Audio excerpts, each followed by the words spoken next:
अल्हम्दुलिल्लाहि रब्बिल आलमीन वल आक़िबतु लिल मुत्तक़ीन वस्सलातु वस्सलामु अला सय्यिदिल अंबियाइ वल मुरसलीन इमामिल अव्वलीन वल आखिरीन क़ाइदल गुर्रिल मुहज्जलीन नबिय्यिल हरमैन इमामिल मुत्तक़ीन इमामुल मुरसलीन इमामुन नबिय्यीन वसीलतिना इलल्लाहि फिद्दारैन साहिबि काब कौसैन महबूबि रब्बिल मशरिक़ैन व रब्बिल मग़रिबैन जद्दिल हसन वल हुसैन मौलाना व मौला थक़लैन अबिल क़ासिम मुहम्मदिनिल मुस्तफ़ा सल्लल्लाहु तआला अलैहि वसल्लम अम्मा बअद फ़अऊज़ु बिल्लाहि मिनश शैतानिर रजीम बिस्मिल्लाहिर रहमानिर रहीम क़ाल अल्लाहु तबारक व तआला फ़िल कलामिल मजीद वल फ़ुरक़ानिल हमीद इन्न लिल मुत्तक़ीन मफ़ाज़ा सदक़ल्लाहुल अज़ीम व सदक़ रसूलुहुन नबियुल करीमुल अमीन व नहनु अला ज़ालिका लमिनश शाहिदीन व शाकिरीन वल्हम्दुलिल्लाहि रब्बिल आलमीन। या हबीबल इलाही खुज़ बियदी माली अज्ज़ी सिवाका मुस्तनदी या अक्रमस फ़क़लैन या कंज़ल वरा जुदली बिजूदिका वर्दिनी बिरिदाका या सय्यिदस सादात जितुका कासिदा अर्जू रहमतका वहतमी बिहिमाका इन्नल्लाह व मलाइकतहु युसल्लूना अलन नबी या अय्युहल्लज़ीना आमनू सल्लू अलैहि वसल्लिमू तस्लीमा। बावाज़े बुलंद आका करीम अलैहिस्सलाम की खिदमत में हदिया दुरूद व सलाम पेश करें। अस्सलातु वस्सलामु अलैका या रसूलल्लाह व अला आलिका व अस्हाबिका या हबीबल्लाह। एक मरतबा फिर पढ़ लीजिए, अस्सलातु वस्सलामु अलैका या रसूलल्लाह व अला आलिका व अस्हाबिका या हबीबल्लाह। निहायत ही वाजिबुल एहतराम काबिल सदिकराम पीर तरीक़त रहबर शरीयत ज़ेबे मसनद सदारत व सज्जादगी जनाब मुकर्रम पीर साजिद सुल्तान साहिब शरफ़ी आपके ज़ेर सदारत आज की उर्स पाक की 51वां सालाना उर्स पाक तकरीबात जारी व सारी हैं। निहायत ही वाजिबुल एहतराम काबिल सदिकराम हज़रत अल्लामा मौलाना इफ्तिखार अहमद शाकिर साहिब ज़ी दमजदू आपने हुक्म फरमाया, आपके हुक्म के मुताबिक फ़कीर हाज़िर खिदमत हुआ और काबिल सद मुसरत मुकाम रहा इस हवाले से कि उस्ताज़ुल उलमा वल फ़ुज़ला हज़रत अल्लामा मौलाना मुख्तार अहमद साहिब नईमी आप भी तशरीफ़ फरमा हैं। स्टेज पर आपके इलाका भर के जय्यद उलमाए ज़ी वक़ार तशरीफ़ फरमा है। इस हवाले से जनाबे हाफिज़ साजिद साहिब, हाफिज़ कासिम साहिब और दीगर अहबाब तशरीफ़ फरमा हैं। फ़र्दन फ़र्दन हर एक का तारुफ तो मैं वहाँ करवाऊँ जहाँ मजमा इनको न जानता हो। जब आपके इलाका के हैं तो आप सबको यकीनन जानते हैं। और मेरे लिए काबिल तस्कीन मुकाम ये है कि इन शख्सियात की मौजूदगी में आप अहबाब से गुफ्तगू करने का मौका मिला है। अल्लाह करीम मेरी हाज़िरी कबूल व मंजूर फरमाए और शान विलायत के सिलसिला में जो हद्दुल मक़दूर गुफ्तगू करने की कोशिश करूँगा, अल्लाह ताला उस गुफ्तगू के दरमियान अपने फजल व करम से तमाम तर एहतियातों के साथ इस बयान को हम सब के लिए नाफे और काफ़ी फरमाए। सामीन ज़ी वक़ार, आज का ये प्रोग्राम जो कि 51वां सालाना प्रोग्राम है और उस हस्ती के हुजूर ये आप नजराना अकीदत पेश कर रहे हैं, चंद बातें समझने के लायक हैं। सवाल पहला तो ये है कि जिनका उर्स हो रहा है, अल्लाह के यहाँ जो भी मुकाम है, जो भी मर्तबा है, हजरत के दादाजी हैं, वालिद ग्रामी कद्र हैं, सवाल ये है कि जो भी अल्लाह के यहाँ इनका दर्जा है, अगर ये उर्स ना मनाया जाए तो क्या उस दर्जे के अंदर कमी हो जाएगी? बोलिए, जितनी भी समझ आए, बुखल से काम नहीं लेना, कहिए जरा, उस दर्जे में कमी हो जाएगी? अगले साल भी ना मनाया जाए, क्या कोई फर्क पड़ जाएगा? वो वली मेरे नहीं है, आपके नहीं है। जब वलीयुल्लाह कहा, अल्लाह का दोस्त कहा, तो फिर ये दोस्त जाने या वो दोस्त जाने। हमने इनको वली नहीं बनाया, आपने इनको वली नहीं बनाया, इसलिए कि वली वो नहीं होता कि जिसको दुनिया कह कह के वली बनाए, बल्कि विलायत के लिए कुछ दिल खास होते हैं। ये वो नगमा है जो हर साज पे गाया नहीं जाता। ऐसे तो वली बनता ही नहीं। और मैं, यकीन जानिए,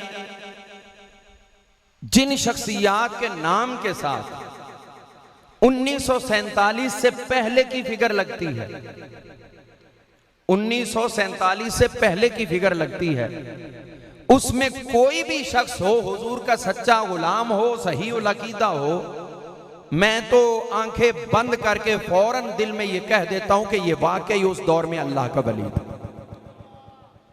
वजह, आज स्टेज पे हम लोग बैठे हैं, आप सामने मुसलमान हैं, हम भी कलिमा पढ़ने वाले हैं, हमारे लिए माहौल यकसा है, पैसे की फरावानी है, इलाका भी मुसलमानों का है, कोई रुकावट नहीं। आज कोई शख्स 14 सदी के बाद नहीं, बल्कि पाकिस्तान बनने के सिर्फ बाद में जो बैठा हो, तो आप समझते हो कि ये नेक है, साले है, अल्लाह का वली है। तो जब अंग्रेज हुकूमत कर रहा था जबरो इस्तिबदाद के साथ, जब उलमा को पकड़ पकड़ कर तोपों के आगे बांध के गोलों से उड़ाया जा रहा था, जब 70 उलमा को दीवारों के साथ खड़ा करके गोलियों से भूना जा रहा था, उनका ये अंजाम देखकर भी जो लोग इलाए कलिमातुल हक बुलंद करते रहे, अरे वो वली नहीं है तो फिर और किसको वली कहा जाता?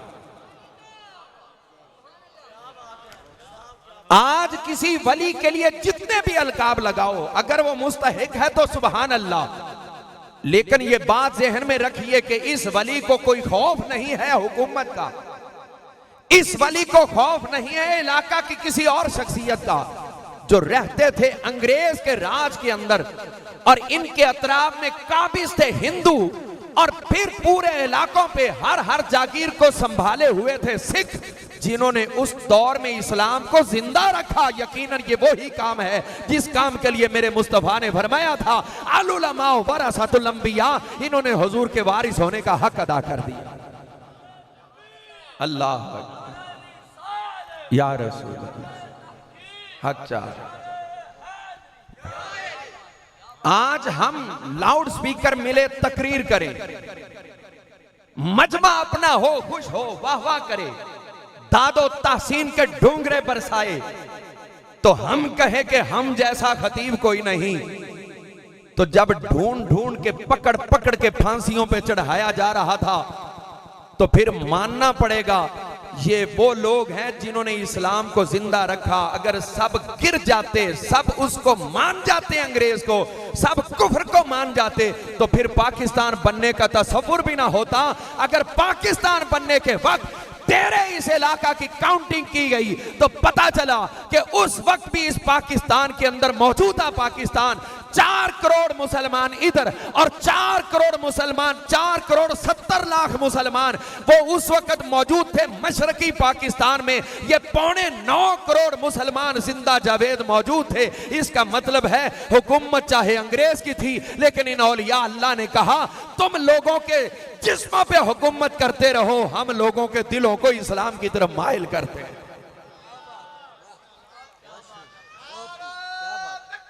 अल्लाह यार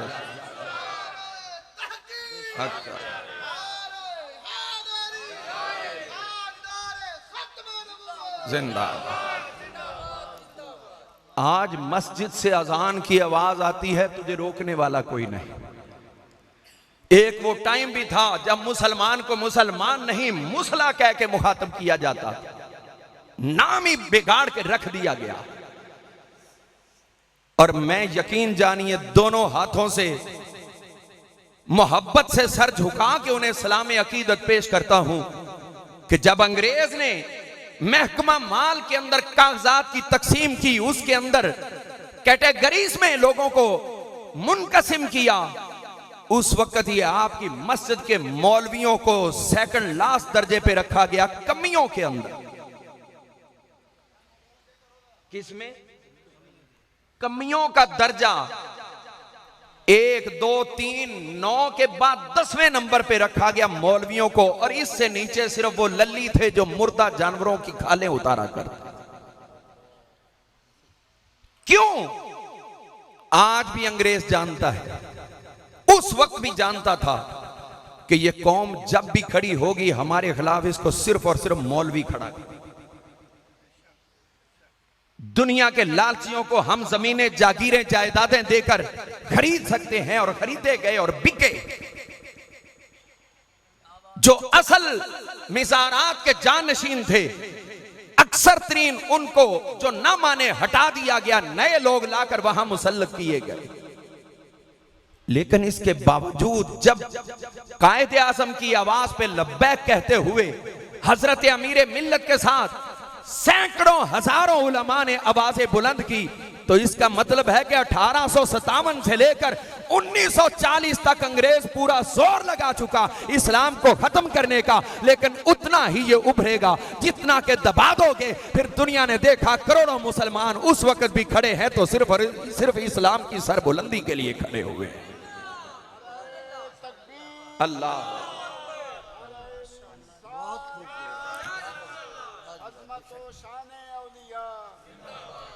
सामीन जी वकार, आपकी फिर तवज्जो चाहूंगा कि जिस वक्त पाकिस्तान बनने के मराहिल शुरू हो रहे थे, हम ऐसे नहीं नारा लगाते कि औलिया का है फैजान। कहिए जरा, औलिया का है फैजान, खुल के औलिया का है फैजान। एक वली की बारगाह में इकरार नहीं करना तो कहां करना है? कहिए औलिया का है फैजान। कैसे मुस्लिम लीग ने बनाया? बजा है मुस्लिम लीग के अंदर जितने सियासी ज़ुआमा थे उनकी खिदमात पे खराजे तहसीन, लेकिन पढ़ने वाले कभी इनका सिलेबस भी उठा के पढ़े। 1906 में जब मुस्लिम लीग को कायम किया गया था, इसके मकासद में कहीं भी आजाद मुल्क का हुसूल लिखा ही नहीं है, ही नहीं। मुस्लिम लीग के कयाम के मकासद में सिर्फ और सिर्फ यह बात थी कि हुक्मरानों और अवाम के दरमियान बेहतर ताल्लुकात कायम करें। यानी अंग्रेजों के खिलाफ अगर कोई खड़ा हो तो उस बंदे को समझाना कि ताल्लुकात बिगड़ेंगे, उन ताल्लुकात को दुरुस्त रखना। यह बुनियादी मकासद में से एक मकसद था मुस्लिम लीग के कयाम का। कायदे आज़म मोहम्मद अली जिन्नाह जब कायदे आज़म नहीं बने थे, तब ये भी हिंदू मुस्लिम इत्तेहाद के सफीर थे, और अंग्रेज के खिलाफ कैसे जा सकते थे जबकि इंग्लैंड से तो आला तालीम लेकर आए थे। अल्लामा इकबाल जर्मनी से तालीम लेकर आए, म्यूनिख यूनिवर्सिटी से, यूरोप से लेकर आए। कभी सोचो तो सही, जिन हस्तियों को क्रेडिट दिया जा रहा है उनका नुक्ता आगाज ये था, तो फिर सोचो जब वो ऐसे थे तो मुल्क बना कैसे? यही पॉइंट काबिले गौर है कि जब वो थे ऐसे तो चेंज कैसे आया, ये मुल्क बना कैसे? अरे ये तब ही बनना शुरू हुआ है जब इन शख्सियात ने औलिया अल्लाह से मोहब्बत करनी शुरू की है। फिर वो मोहब्बत का फैजान मिला जिसने इनको तब्दील करते करते उस दर्जा तक पहुंचा दिया। कायदे आज़म को किसी और ने कायदे आज़म का लक़ब अता नहीं किया, हजरत अमीर मिल्लत ने यह लक़ब अता और 1939 के अंदर अता किया था। आज मोहम्मद अली कहो तो सैकड़ों नहीं हजारों निकलेंगे। कायदे आज़म बोलोगे तो एक ही शख्सियत मुराद होगी। तो ये अलकाब देने वाले कोई और नहीं है, ये औलिया अल्लाह है। इतना बड़ा लक़ब क्यों दे दिया? कहा सिर्फ और सिर्फ इसलिए दिया है कि ये हमारे वकील हैं, जो अच्छा मुकदमा कायम करके हमारे मकासद दिलाएगा, हमारे लिए वो काबिल एहतराम होगा। और कायदे आज़म ने साबित कर दिया, जब तक वो कहते हैं जब तक बिके ना थे, कोई पूछता ना था, तुमने खरीद कर हमें अनमोल कर दिया।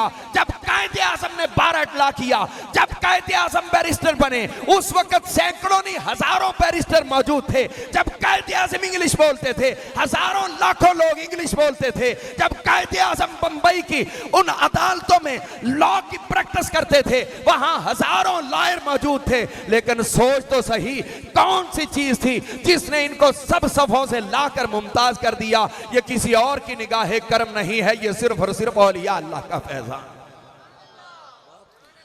समझ आई है तो कहिए सुभान अल्लाह, हाथ उठा के कहिए सुभान अल्लाह। ये पाकिस्तान औलिया का फैज़ान है। और औलिया वो जिन्होंने उस जमाने में दीन की शम्मा को बुझने नहीं दिया, दीन की शम्मा को बुझने नहीं दिया। जब चारों तरफ आंधियां चल चल के इसको बुझाने में मसरूफ थी, लेकिन उन्होंने सबक दिया तो एक ही दिया। अब मैं आपसे पूछता हूं, जहां से मैंने बात शुरू की थी, आप लोगों से पूछता हूं, जिन्होंने उस दौर में इस्लाम की शम्मा को फरोजा रखा, शम्मा को जला के रखा, अब बताइए अगर वो लोग अल्लाह के वली नहीं थे तो और अल्लाह का वली होता कैसे? ऐसे लोग अगर वली नहीं है तो फिर मैं कहता हूं दुनिया में कोई वली हो ही नहीं सकता। क्यों? इसलिए कि विलायत का आला दर्जा यह है कि दुश्मन इस्लाम के सामने डट के इलाए कलिमतुल हक बुलंद करना, फिर उसकी कीमत में जान भी देनी पड़े तो दे दी जाए, वतन छोड़ना पड़े तो छोड़ दिया जाए। कौन नहीं जानता शाह फजले हक खैराबादी को, काले पानी की सजा लेने वाले हसरत मोहानी को, इनके जुर्म क्या थे? अरे शाह फजले हक खैराबादी मामूली शख्सियत न थे, जो हाथी पे सवारी करते थे, जिनके पास माल इतना कसरत से था कि आपको अगर सिर्फ अपने माल को लेके खामोश होके बैठ जाते तो किसी चीज की हाजत ही ना रहती।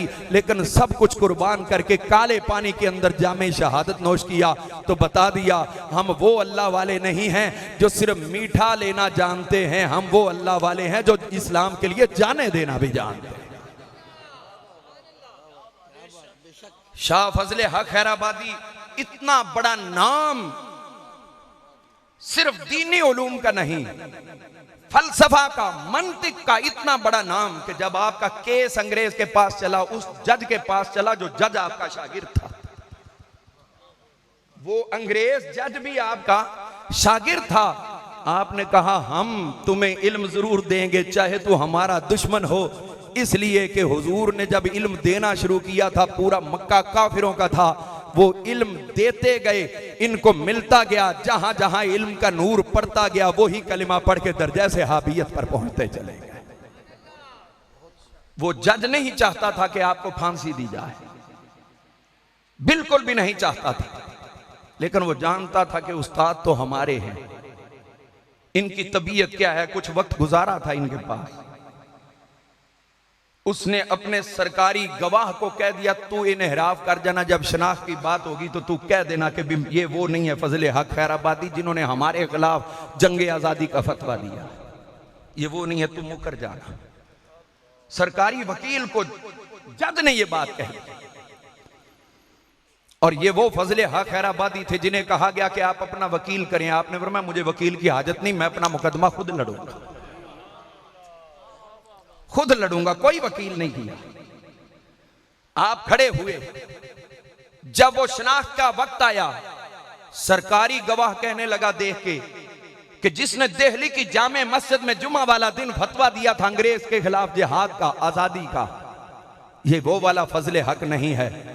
अब जान बच रही थी, जान छुटी सो लाखों पाए। उनका लाखों क्या पाए, एक भी लेने के लिए तैयार नहीं है, हम जान के नजराने पेश करने के लिए तैयार हैं।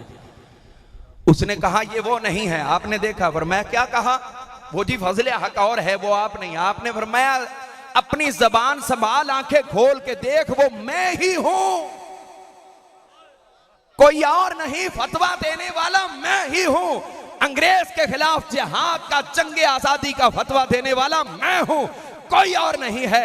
अब यहां पे अगर ये बात दुनियादार होता तो फौरी शुक्र करता कि जान छूट गई, लेकिन ये वो इस्लाम की शम्मा रोशन करने वाले हैं, जानते हैं कि जब मरेंगे तो हमारे खून के एक एक कतरे से अल्लाह ताला हजारों इस्लाम के लिए चिराग रोशन करेगा, जो दुनिया के अंदर इस्लाम की शम्मा को रोशन करते नजर आएंगे। अल्लाह या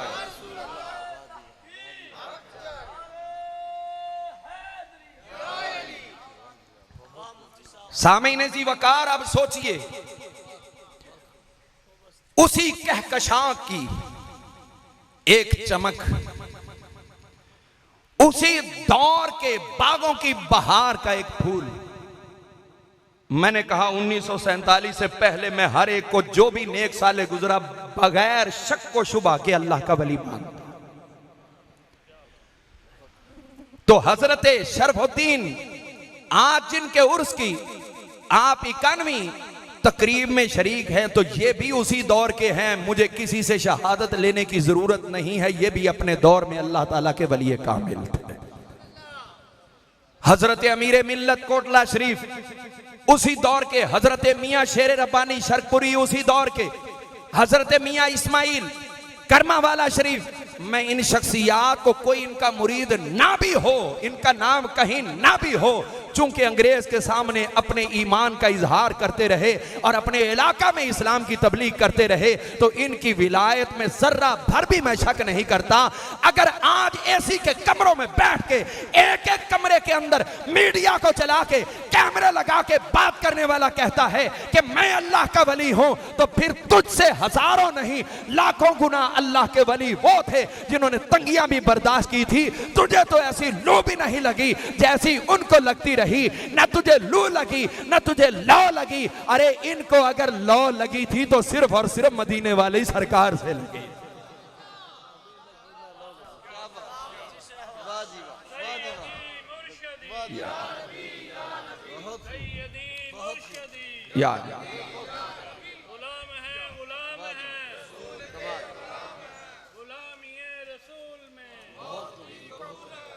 वो कहते हैं ना पंजाबी में, या अपना किसे नु कर ले या आप किसे दा। अब यहां पे अगला सफर शुरू होता है, जब आपका माहौल, आपका मुल्क, आपके दीन वाले, आपके मजहब वाले, आपकी हुकूमत, आपके ही मामलात, तो अरे उस दर्जे तक खुद नहीं पहुंच सकते, तो जो पहुंचे हुए हैं उनसे अपना ताल्लुक तो जोड़ लिया करो, जो उस दर्जा तक। इसीलिए मेरे नबी ने फरमाया था कि जिन्होंने हिजरत से पहले इस्लाम कबूल किया, हिजरत के बाद जिन्होंने इस्लाम कबूल किया, ये कभी भी उस दर्जे को नहीं पहुंच सकते जिस दर्जा पर वो पहले लोग शामिल। तो इसीलिए हम कहते हैं हजारों आसाइशें हों, हजारों नेमतें हों, लेकिन एक जुमला बोलना चाहूंगा आपके दिलों की तारों को छेड़ते हुए, कि जिन्होंने उस दौर में इस्लाम की शम्मा को बुझने नहीं दिया, सबसे ज्यादा होता है एक इंसान के लिए दुख का मुकाम उसकी जब सेल्फ रिस्पेक्ट खत्म कर दी, उसकी अपनी जात की इज्जत ना रहे, तो फिर वो कहता है मुझे माल की भी जरूरत नहीं, तूने मुझे मजमे में जलील कर दिया, मुझे कोई जरूरत नहीं है तेरी, लोग आपे से बाहर हो जाते हैं। अब जब सेल्फ रिस्पेक्ट ही ना रही तो पीछे रहा क्या। लेकिन मेरे दोस्तों सोचिए उन उलमा को, उन मस्जिदों वालों को कि जिन्होंने जाने तो दी, माल तो दिए, ये सेल्फ रिस्पेक्ट। ये तो लोग मरते हुए भी कहते हैं यार मैंने लोगों के पैसे देने हैं, जनाजे का इतना ऐलान ना करो, ना चुप करके दफन कर देना, कहीं मरे हुए मुझे कुछ हो ना जाए, लोग बोलना ना शुरू कर दें, जलील करके ना रुखसत करें, इसने मेरे पैसे देने थे। यहां तक भी हमने वसीयतें सुनी। अल्लाह अकबर, अल्लाह। सेल्फ रिस्पेक्ट सबसे ज्यादा, और मेरे नबी ने इसको भी इंतहाई नापसंद किया है। कोई एक मुसलमान दूसरे मुसलमान को हकीर समझे, हुजूर ने इससे सख्ती से मना किया। अब ये जो दीन की शम्मा रोशन करने वाले हैं ना, कुछ अरसा तक ये जो बुजुर्ग सफेद रीश बैठे हैं इनको पता है, इन्होंने वो वक्त देखे भी हैं, निभाए भी होंगे, कि जब मस्जिदों का गांव के अंदर इमाम हाथ के ऊपर चंगेर रख के एक एक घर से जाके रोटी मांगा कर, ऐसे ही रहा। सेल्फ रिस्पेक्ट खत्म हो गई। गलियों बाजारों में भीख मांगने वाला आया, दे दिया ठीक है, नहीं दिया ठीक है, उसके बाद आपका और उसका कोई ताल्लुक नहीं।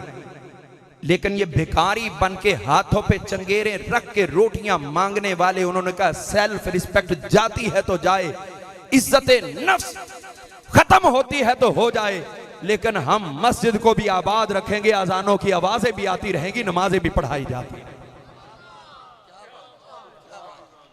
ये है उन लोगों का किरदार। जाती इज्जत को भी कुर्बान कर दिया, कोई अनापरस्ती नहीं। और वो बात जो मैं कह चुका कि अंग्रेज ने सिर्फ इनको डिग्रेड करने के लिए कमियों के भी आखिरी नंबर पे रखा।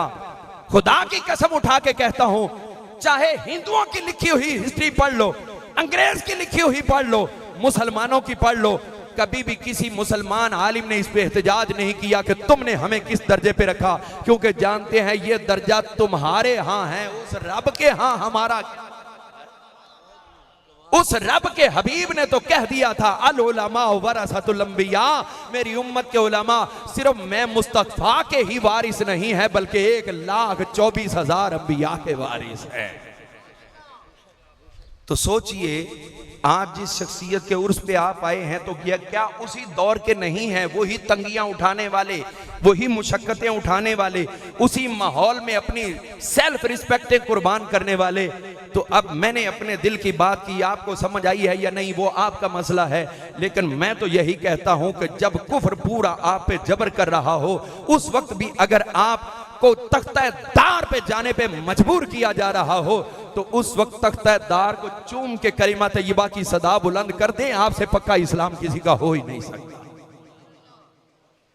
सामीन जी वकार, इसीलिए तो हम कहते हैं हजरत सैयदना हबीब बिन जैद रज़ी अल्लाह अन्हु, हजरत उम्मे अमारा रज़ी अल्लाह अन्हा के बेटे लख्ते जिगर, हजरत अब्दुल्ला बिन जैद के बिरादर मोहतरम, कौन है हबीब बिन जैद सहाबी रसूल, कि जिनको मेरे आका करीम अलैहिस्सलाम ने मुसैलमा कज़्ज़ाब की तरफ दावत इस्लाम के लिए भेजा। वो इतना क्या गुजरा और बदतरीन इंसान था कि सफीर की भी सफारत का उसने ख्याल न किया, इनको भी पकड़ के गिरफ्तार कर लिया और फिर एक सतून से बांध दिया और सामने उनके एक अलाव रोशन करके उसके अंदर तेल को जला दिया।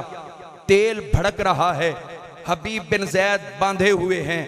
तो उसने कहा, बता क्या मोहम्मद सल्लल्लाहु अलैहि वसल्लम अल्लाह के रसूल हैं?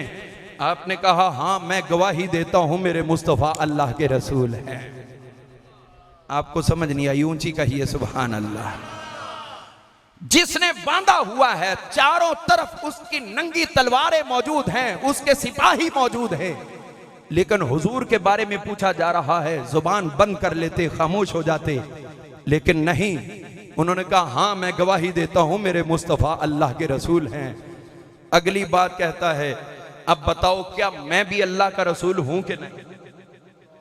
मुसैलमा कज़्ज़ाब कह रहा है, बताओ क्या मैं अल्लाह का रसूल हूं कि नहीं? वो मैं पंजाबी में इसका कभी कभी तर्जमा एक कर दिया करता हूं उनकी इबारत का। इसने कहा कि बताओ क्या मैं अल्लाह का रसूल हूं कि नहीं? तो उन्होंने कहा था, पंजाबी में कहता हूं, उन्होंने कहा था, भौंकी जा मैनू केड़ा सुनींदा। आपने कहा मुझे नहीं सुनाई देता। उसने कहा मैंने बात कही, समझ नहीं आई। उसने कहा अच्छा चक्कर दे रहा है, अब बता फिर मोहम्मद अल्लाह के रसूल हैं कि नहीं? उन्होंने कहा हाँ मैं गवाही देता हूं अल्लाह के। उसने कहा बता मैं अल्लाह का रसूल हूं कि नहीं? उन्होंने कहा भौंकी जा मैं। जब तीसरी मर्तबा हुई तो फिर वो खून की होली खेली गई कि हजरत सैयदना हबीब बिन जैद के जिस्म का एक एक हिस्सा काटा जाता, फिर पूछा जाता, उंगलियां काटी, बता मैं अल्लाह का रसूल हूं कि नहीं? कहा मर जाऊंगा, फिर भी मेरी जुबान पे अगर रिसालत की बात होगी तो सिर्फ और सिर्फ मुस्तफा करीम की रिसालत की बात होगी। दूसरी उंगली, तीसरी, काटते काटते जिस्म का एक एक हिस्सा, जब तक आपके जिस्म के अंदर जान रही तब तक आखिरी जुमला भी यही रहा यही जुमला बोला कि हाँ मेरे मुस्तफ़ा अल्लाह के रसूल हैं, आपके बाद कोई और नबी दुनिया में आ ही नहीं सकता। अल्लाह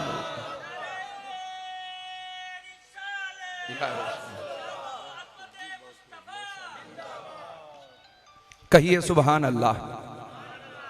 सामीन ज़ी वकार शहीद हो गए, जामे शहादत नोश किया। वालिदा को बहुत दुख था। कुछ अरसा बाद मेरे आका का विसाल हो गया, विसाल बा कमाल हो गया। मुसैलमा कज़्ज़ाब के खिलाफ जंग का मौका आ गया। यमामा में जाना है। हजरत सैयदना अबू बकर सिद्दीक रज़ी अल्लाह अन्हु जब फौज को रवाना कर रहे हैं तो इन्हीं की वालिदा हजरत उम्मे अमारा खड़ी हो गई, कहने लगी मैं भी जाऊंगी जिहाद में शामिल हो, मैं भी जाऊंगी। हजरत अबू बकर सिद्दीक रज़ी अल्लाह ने मना किया, आप नहीं जा सकती, इस्लाम में इसकी इजाजत नहीं है कि औरत को जंग के लिए भेजा जाए, आपको कतन भी इजाजत नहीं। हजरत उम्मे अमारा ने क्या खूबसूरत जुमला बोला, कहने लगे अबू बकर मुझे आपसे इजाजत की कोई जरूरत, हाय हाय हाय, मुझे आपसे इजाजत की कोई जरूरत नहीं है। क्यों नहीं है अमीर, मैं हूं। कहने लगी ये बात मैंने आका की खिदमत में अर्ज की थी, मेरे मुस्तफा ने मुझे इससे पहले जिहाद में जाने की इजाजत अता फरमा। अब आपसे कौन मांगे, आपको तो इत्तला दे रही हूं कि मैं जा रही हूं। इजाजत तो अम्मा अमीना के लाल मुझे अता कर गए, और साथ में दूसरा बेटा लिया अब्दुल्ला बिन जैद, और ये वही अब्दुल्ला बिन जैद हैं जो पूरी दुनिया में अजान की आवाज गूंज रही है। ये सबसे पहले इनको ख्वाब में तालीम दी गई थी इस अजान के अल्फाज,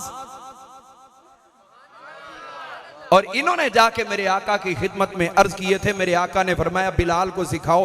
हजरत बिलाल रजी अल्लाह ने वही अजान देनी शुरू की, यही हजरत अब्दुल्ला बिन जैद रजी अल्लाह। बल्कि आपके ज़ौक़े तबा के लिए उलमाए किराम की ताईद लेने के लिए आप अहबाब की खिदमत में इसी पे एक और बात पेश कर दूं, अगर आप कहें सुभान अल्लाह। अब वो जाहिर है कि मुझसे पहले अल्लामा साहब बहुत खूबसूरत बयान फरमा रहे थे, और उनका एक अपना ज़ौक़ था और उनको सुनने का आपका अपना ज़ौक़ था, तो इसलिए ज़ौक़ पे ज़ौक़ हो तो फिर तो महफिल बाकमाल हो जाती है। तो अब ज़्यादातर मेरी बात को तो स्टेज वाले समझ रहे हैं, बाकी आपको तो मैं मजबूर करके ही सुभान अल्लाह कहलवा रहा हूँ। चलें, जाते हुए साहिब मिज़ार पे नौंदरा डाल जाना कि हम नहीं कहना चाहते थे, आपकी वजह से कह दिया, अब इस बारे में आप हमें दे क्या देते। अल्लाह यार,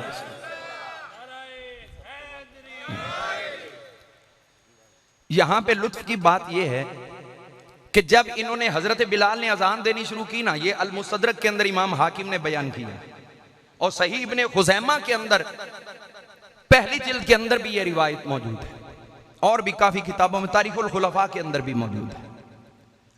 हजरत बिलाल हबशी रजी अल्लाह जब पहली अजान दी ना, तो उसमें अल्लाह अकबर के अल्फाज, फिर अल्लाह अकबर के अल्फाज, उसके बाद फिर पढ़ा अशहदु अल्ला इलाहा इल्लल्लाह, अशहदु अल्ला इलाहा इल्लल्लाह, उसके बाद पढ़ा हय्या अलस सलाह। क्या पढ़ा, बोलिए क्या पढ़ा, हय्या अलस सलाह। ये अल्फाज बोले। हजरत उमर फारूक रज़ी अल्लाह पास मौजूद थे, उन्होंने जैसे ही हजरत बिलाल की जुबान से ये अल्फाज सुने अशहदु अल्ला इलाहा इल्लल्लाह, उसके बाद कह रहे हैं हय्या अलस सलाह, हजरत सैयदना उमर फारूक रज़ी अल्लाह ने फौरन वहां पर हजरत बिलाल को मुखातब किया और टोका, और कहने लगे बिलाल खुदा का नाम ले लिया, मुस्तफ़ा को भूल गए। खुदा का नाम लिया, हुजूर का नाम छोड़ दिया। अशहदु अल्ला इलाहा इल्लल्लाह के बाद पढ़ कुल फी अथरिहा अशहदु अन्ना मुहम्मदर रसूलुल्लाह। जब खुदा का नाम ले लिया तो अब इसके बाद मेरे मुस्तफा का नाम लेना शुरू कर दे। समझ आइए तो हाथ उठा के कहिए सुभान अल्लाह। हमें मसला तो नहीं है, चैनल पे बैठते हुए तो हम सिर्फ एंकर से बात करते हैं, कोई सुभान अल्लाह कहने कहलाने वाला का चक्कर नहीं है। लेकिन उर्स में भी आके अगर लंगर खाने वालों ने सुभान अल्लाह नहीं कहनी तो बॉर्डर से पार वालों ने तो कहनी। ऊंची जरा कहिए सुभान अल्लाह। उन्होंने कहा कि पढ़ो अशहदु अन्ना मुहम्मद रसूलुल्लाह। जब ये जुमला कहा तो हजरत बिलाल वहीं पे रुक गए, पढ़ा नहीं है, बस मुस्तफा करीम के चेहरे की तरफ देखा। मैंने कहा वो भी तो अजान देने वाले थे, चेहरे मुस्तफ़ा को देखते थे फिर अजान भी कहा करते थे। हुजूर की तरफ देखा। अब जब हुजूर की तरफ देखा, हुजूर ने हजरत बिलाल को झिड़का नहीं, डांटा नहीं। मैं तुझे तौहीद सिखाने आया हूं, तू मुझे ही रब का शरीक बना रहा है, रब के नाम के साथ मेरा ही नाम जोड़ रहा है। क्या सीखा, क्यों मक्का छोड़ा? यही काम तो वो करते थे, रब के साथ दूसरों का नाम, तूने मेरा नाम ले दिया। नहीं नबी, और ये भी मसला शरी फिकही बहैसियत मुफ्ती, इस पे मैं बात कर रहा हूं।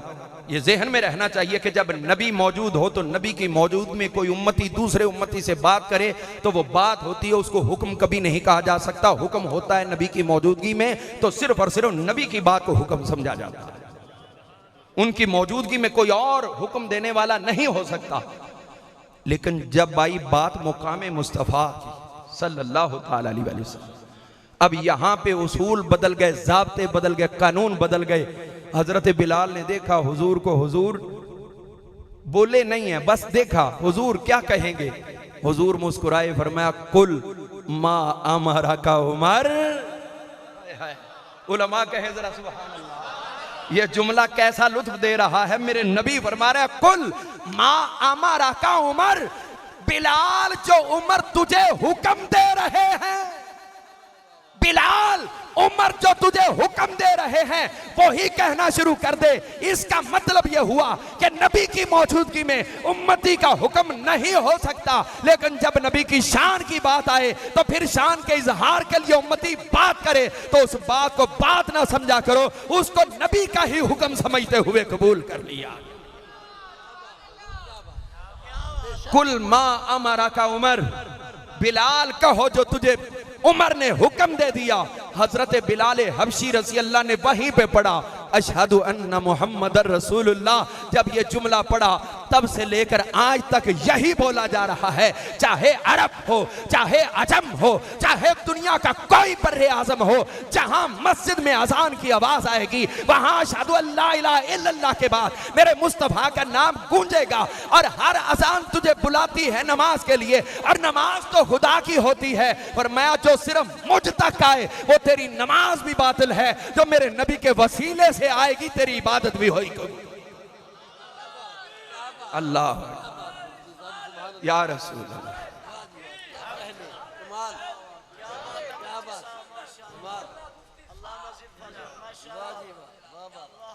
ये है वो अब्दुल्ला बिन ज़ैद रज़ी अल्लाह अन्हु। जब यमामा में पहुंचे, यमामा में पहुंचे तो क्या हुआ, हजरत उम्मे अमारा ने कहा बेटा जंग लड़नी है, तू भी लड़ेगा मैं भी लड़ूंगा, तू भी लड़ेगा मैं भी लड़ूंगी। ये कौन उम्मे अमारा है? जंगे ओहद में जब मेरे मुस्तफ़ा करीम की खिदमत में हाजिर थी रज़ी अल्लाह ताला अन्हा, हाजिर थी मेरे मुस्तफ़ा की खिदमत में, तो उस वक्त बाद में मेरे नबी ने फरमाया था जंग हो रही थी, मैं दाएं देखता तो उम्मे अमारा नजर आती, बाएं देखता तो उम्मे अमारा। ये तो दिन ही उम्मे अमारा का है। ये वो हजरत उम्मे अमारा है जिनकी जंग से पहले ड्यूटी फर्स्ट एड की लगाई गई थी कि सिपाहियों को इब्तदाई तिब्बी इमदाद आपने देनी, रेस्क्यू आपने करना। ये पट्टियां बनाकर उनके ऊपर मरहम लगाकर अपने पास रखती थी। जहां कोई सिपाही जख्मी देखा मुसलमान, उसको पट्टी कर दी, उसी वक्त बैंडेज करने के बाद उसकी जो भी फौरी तौर पर तस्कीन हो सकती थी उसको आराम देने के लिए दवा ये फराहम करती थी। लेकिन जब देखा कि दुश्मनों ने बराह रास्त मेरे नबी को टारगेट कर लिया तो आराम की सारी पट्टियां हटा दी, तो कहने लगी अब आराम होगा तो मुस्तफा करीम की हिफाजत करने में आराम।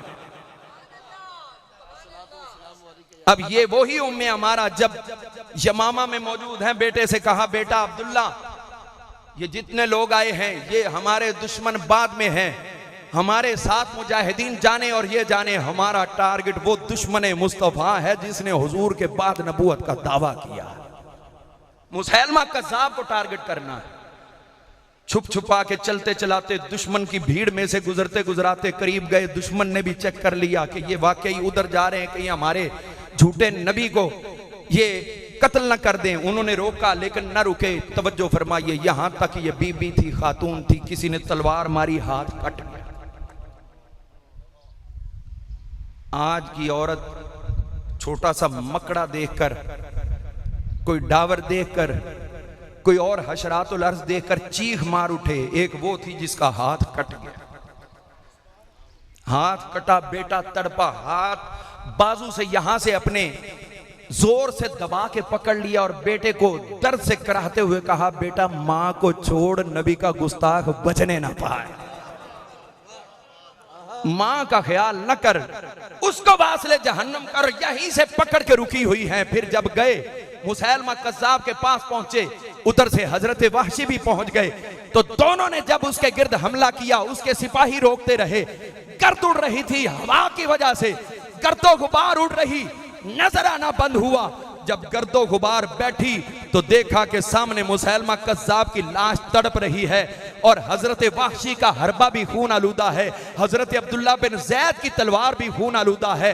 दोनों ने मिलकर उसको वासले जहन्नम किया। अब हजरत अब्दुल्ला बिन ज़ैद कह रहे हैं कि मैंने कत्ल किया, वहशी कह रहे हैं कि मैंने कत्ल किया। हजरत खालिद बिन वलीद आए, देखा, उनका हरबा देखा, इनकी तलवार देख के खून के साथ फौरी तौर पर चेक करते हुए, डीएनए समझ ले, वो चेक करते हुए हजरत खालिद बिन वलीद पुकारे, तुम दोनों का बैक वक्त हमला हुआ है तो ये दुश्मन है मुस्तफा वासले जहन्नम हो।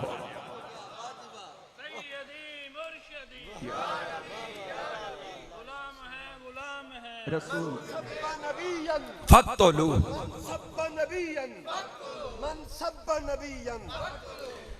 अब जब दर्द तो थी, जिंदाबाद,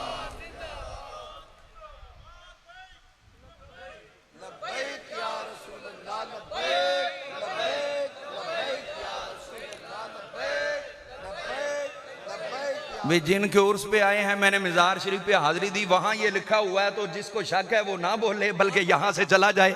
जो इसको मानता है, मज़ार भी आज गवाही दे रहा है कि मुसलमानों का, सुन्नियों का यही अकीदा है। लब्बैक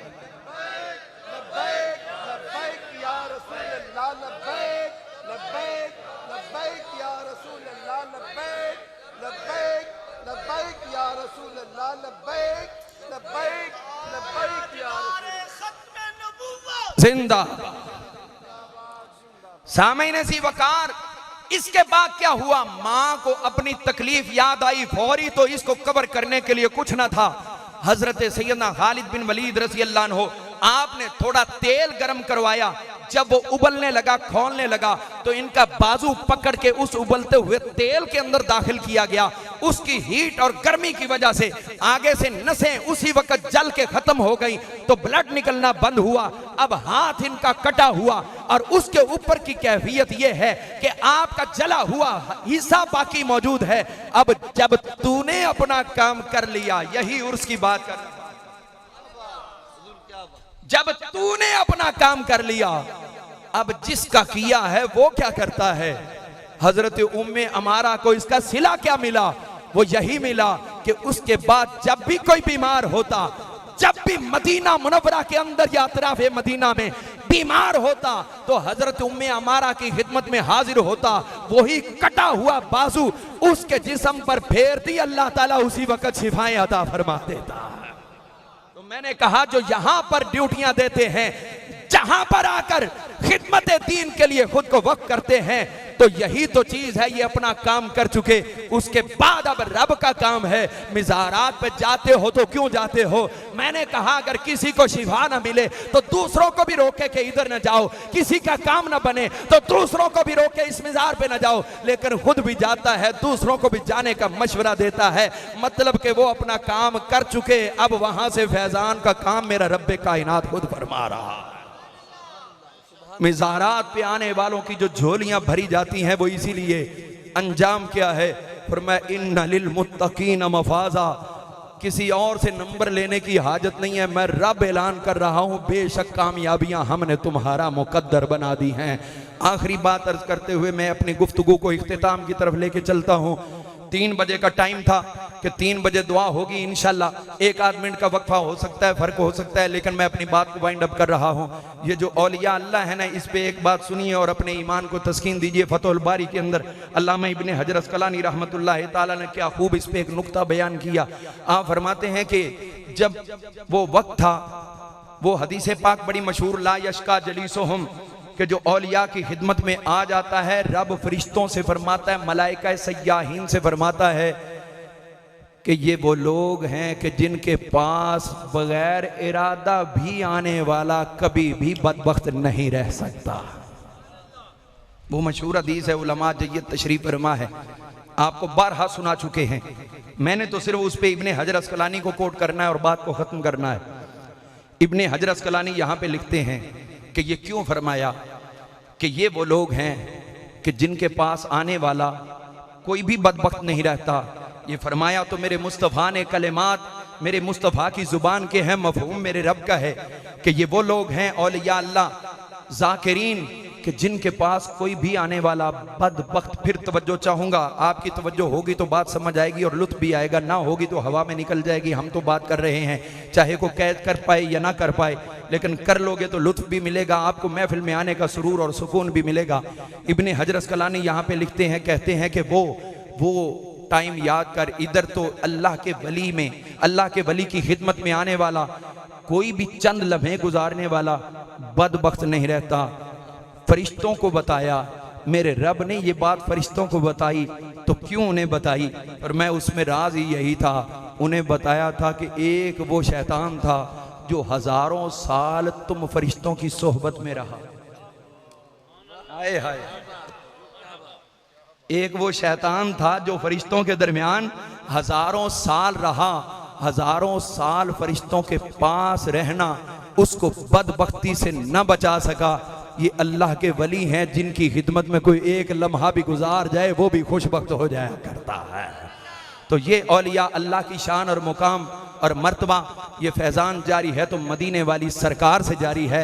मेरे आका करीम अलैहिस्सलाम की इनायत हो, इसलिए कि जो वो अल्लामा रिजवी साहब रहमतुल्लाह अलैह पढ़ा करते थे, उन्हें जाना उन्हें जाना, जो हैं मानने वाले वो तो बोलेंगे उन्हें जाना उन्हें जाना, क्योंकि जो उन्हें जानते हैं फिर उन्हें मानते हैं, जब उन्हें मानते हैं तो फिर वो देखो तुम्हें किस तरह मानते हैं। तुमने अपनी यहां पे ये जुमला, बस ये जुमला ज़हन में रखिए, आप खिदमत कर रहे हैं, मैं चले अपनी बात नहीं करता किसी और की कर देता हूं। आप खिदमत करते हैं, किसी को 100 रुपया दे दिया, किसी को 50 रुपया दे दिया, किसी को 500 रुपया दे दिया, किसी को 1000 दे दिया, ये आप दे रहे हैं। एक मिनिस्टर आके बैठ जाए वो भी देगा, आप अपनी हैसियत में देंगे और वो हाँ हैसियत से गिर जाए तो एक अलग बात, वो अपनी हैसियत में, आप अपनी हैसियत में, जब हमने माना उन्हें जाना उन्हें माना, न रखा गैर से काम, जब हमने माना उन्हें तो हमने अपनी हैसियत के मुताबिक माना, जब मेरे नबी ने तुझे अपना माना तो अपने कर्म के मुताबिक, जब मेरे नबी ने माना तो अपने कर्म के मुताबिक माना। तो अब तू कितना मान गया, तेरे तक रहा। उन्होंने माना तो फरमाया एक मिज़ारे पुरनवार मेरे आका का है, वह अम्म साइला फला तनहर की सदा जारी है। पर मैं ये मिज़ार वाला हमें मानता है तो उसको जो फैज़ान है कहीं और से नहीं मिल रहा, ये फैज़ान मदीने वाली सरकार से मिल रहा है। ये वही महबूब दे रहे हैं जिन्हें ये जिंदगी भर मानता रहा।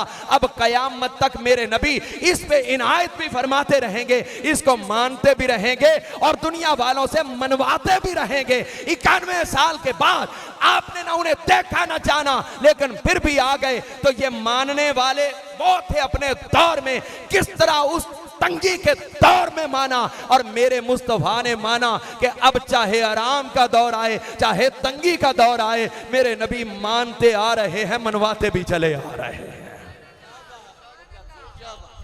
तो एक शेर जरा अगर इजाजत हो, वो सबको आता है, मैंने तो अपने ज़ौक़ की तस्कीन के लिए पढ़ना है। मशहूर ज़माना शेर है, चाहे हिंदुस्तान में चले जाएं वहां तो है ही है, अरब में चले जाएं अरबी लोग भी इस पे बड़ा लुत्फ लेते हैं। क्या है? सबसे औला हो, सबसे औला हो। आपने कभी देखा है हजरत ईसा अलैहिस्सलाम अल्लाह के नबी थे, उनकी नबूवत में शक नहीं, रिसालत में शक नहीं, साहिब किताब थे, सब कुछ थे, लेकिन क्या कभी देखा है कि उनके मानने वाले का कहीं मिज़ार बना? आए हाय आए, इधर तो ये बहस करते हैं भी नबी जिंदा है कि नहीं, उनके नबी तो जिंदा है, बता दिखा कहां है उसके मानने वाले का मिज़ार। लेकिन ये मिज़ार उन्हीं के बनते हैं जिनके ये मिज़ार वाले बन के रहे हैं। सबसे औला हमारा नबी। ये तर्ज ऐसी मशहूर नहीं है, बस मैं अपने ज़ौक़ के लिए पढ़ने लगा। सबसे औला हमारा नबी, सबसे औला हमारा नबी, सबसे बाला हमारा नबी, सबसे बाला हमारा नबी, सबसे औला हमारा नबी, सबसे औला हमारा नबी। इसी का तर्जमा हमारे इलाके के बुजुर्ग ने किया। यूं तो सारे नबी मोहतरम है मगर, यूं तो सारे नबी मोहतरम है मगर, सरवरे अंबिया तेरी क्या बात है, सरवरे अंबिया तेरी क्या बात है। यूं तो सारे नबी मोहतरम है मगर, सबसे औला हमारा नबी, सबसे बाला हमारा नबी। जिसकी तो बूंद है कौसरो सलसबील, जिसकी दो बूंद है कौसरो सलसबील, जिसकी दो बूंद है कौसरो सलसबील, है वो रहमत का दरिया हमारा नबी। इन्ने मिज़ार बने, इन्ने मिज़ार बने, हर जगह तो फैज़ हो रहा है, परे हुई गल है वो रहमत का दरिया हमारा नबी। क्या है वो रहमत का दरिया हमारा नबी, सबसे औला हमारा नबी।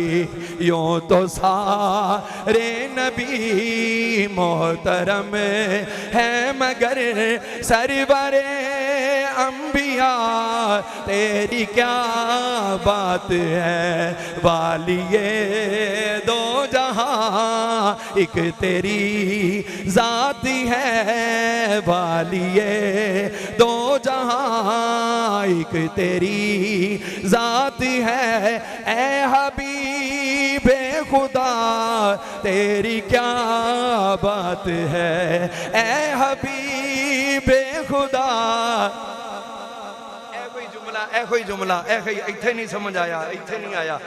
कयामत वाला दिन होएगा ना, हर पासों जवाब तो मेरा नबी जो गुलामां नू बख्शवाएगा, फिर ते सारे कहेंगे ए हबीबे खुदा तेरी क्या बात है, ए हबीबे खुदा तेरी क्या बात है। यूं तो सारे नबी मोहतरम, हर नबी नो यूं तो सारे नबी मोहतरम है मगर, सरवरे अंबिया तेरी क्या बात है। रब्बे कायनात तुहाडी मेरी सब दी हाज़री कबूल मंजूर फरमाए। जो तुहाडी समा खराशी की थी, कोई सबकत लिसानी हुई या किसी किस्म का कोई ऐसा जुमला जिहड़ा आदाबे शरईया दे नाल मुताबिकत ना रखदा होवे, उस दे वास्ते रब्बे कायनात दे हुजूर समीमे कल्ब दे नाल तौबा ताइब हुंदियां उस तो निदामत करदे होया माफ़ी दा तलबगार, और जो उसकी इनायत दे नाल दुरुस्त कलिमात अदा कीते, जो भी सही बयान होया उस मालिक दी करम नवाजी नाल, महबूब दे सदके नाल होया। अल्लाह पाक उस मालिक दा करम और अपने महबूब दी इनायत साडे ते हमेशा जारी और सारी फरमाए।